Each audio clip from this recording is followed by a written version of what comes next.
Quienes se dedican a la ingeniería de software o a la informática gerencial pasan los días pensando en código, en arquitecturas, en algoritmos súper complejos. Pero a ver, es súper válido hacer una pausa y preguntarse, ¿qué es lo que realmente ejecuta todo ese código a nivel físico? Bueno, en esta explicación vamos a hacer exactamente eso. Vamos a adentrarnos en la electrónica básica para establecer ese vínculo fundamental y entender de verdad cómo respira el hardware de cualquier computadora. 700 millones. Sí, ¿escucharon bien?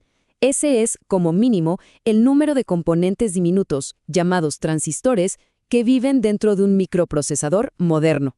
Es una locura. Y lo más fascinante de todo esto es que cada uno de esos elementos microscópicos obedecen, sin excepción, a las leyes de la electrónica. Así que para entender realmente cómo nuestro software cobra vida, es absolutamente vital saber de qué están hechos estos pequeños gigantes. Porque, seamos sinceros, la tecnología de software depende todos los días de cosas físicas, tangibles. Hablamos de las computadoras, las famosas motherboards o placas base, los sensores, las fuentes de alimentación, las memorias y los procesadores. El funcionamiento de cada uno de estos aparatos está gobernado al 100% por principios electrónicos. No hay magia en el código, es física pura y dura aplicada al mundo real. Y todo este espectáculo comienza con una partícula microscópica. Literalmente, todo el hardware que tocamos está hecho de materia, y la unidad fundamental de esa materia es el átomo. Pero la verdadera acción ocurre en los bordes. La clave está en los electrones que orbitan en la capa más externa, los famosos electrones de valencia. Resulta que, en ciertos materiales, estos electrones pueden liberarse de sus ataduras, y ese movimiento ordenado de electrones saltando de un átomo a otro, esa es la fuerza invisible que hace latir a todos nuestros sistemas informáticos. Ahora, no todos los materiales dejan que los electrones fluyan como si nada. Pensemos en los conductores, como los metales o el plomo. Tienen muchísimos electrones libres, así que la corriente pasa sin problemas, como en una autopista vacía. En el otro extremo están los aislantes, o dieléctricos, como el plástico, que básicamente cierran la puerta y bloquean la corriente por completo. Pero, atención aquí, el verdadero héroe de la informática es el semiconductor, como el silicio. Su conductividad no es total ni nula, es intermedia y, lo más importante de todo, es controlable. Es como tener un interruptor a la medida. Y para entender cómo logramos ese control, tenemos que hablar de la teoría de bandas. Básicamente, hay una separación, una especie de brecha de energía entre el lugar donde viven los electrones y la banda de conducción, que es hacia donde necesitamos que salten para moverse. En los metales, estas bandas se cruzan, así que fluyen libres.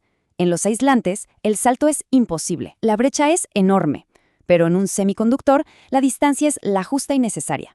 Si le damos la energía externa correcta, ¡bam!, el electrón da el salto. Y ese pequeño salto súper controlado es lo que nos permite crear los famosos estados binarios para procesar los ceros y unos de nuestro código. Aunque hay un detalle curioso. Si tomamos un semiconductor en su estado puro, como un trozo de silicio limpio, es casi un aislante inútil para la electrónica. Literalmente no nos sirve. Pero aquí entra en juego un proceso que lo cambia todo, el dopado, o doping. Esto es, básicamente, inyectarle impurezas químicas de una manera increíblemente precisa y calculada.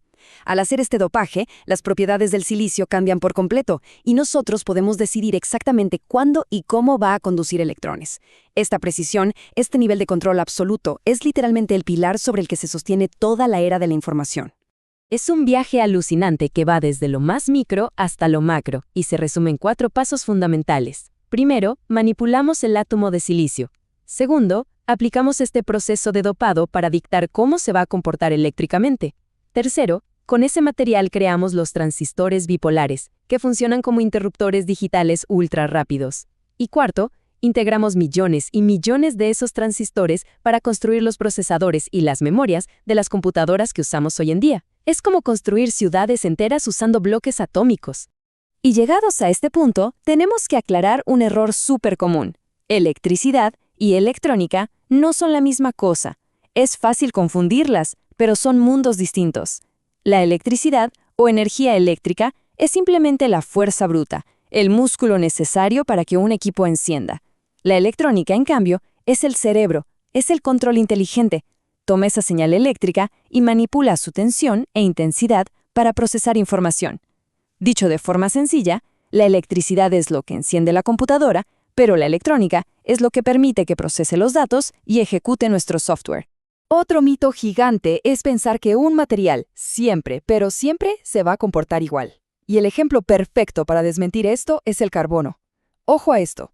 Dependiendo única y exclusivamente de cómo se organicen y cristalicen sus átomos, el carbono puede convertirse en grafito, que es un conductor buenísimo, o puede convertirse en un diamante espectacular, que funciona casi como un aislante total. La gran lección aquí es que no importa solamente qué material estamos usando, sino cómo están organizados sus enlaces a nivel atómico para dejar pasar o bloquear por completo a los electrones. Entonces, para cerrar esta explicación, nos queda una pregunta que es la clave de todo. ¿Por qué el semiconductor es tan importante en el funcionamiento de una computadora? Bueno, piénsenlo un segundo. Sin esa capacidad dopada de controlar a voluntad el flujo de electrones, la lógica binaria simplemente no existiría. Cero. Nada. No tendríamos ni transistores, ni placas base, y todo ese código de software hermoso que escribimos no tendría un cuerpo físico donde ejecutarse. Así que sí, el material semiconductor es, literalmente, el cimiento sobre el cual se edifica toda la informática moderna.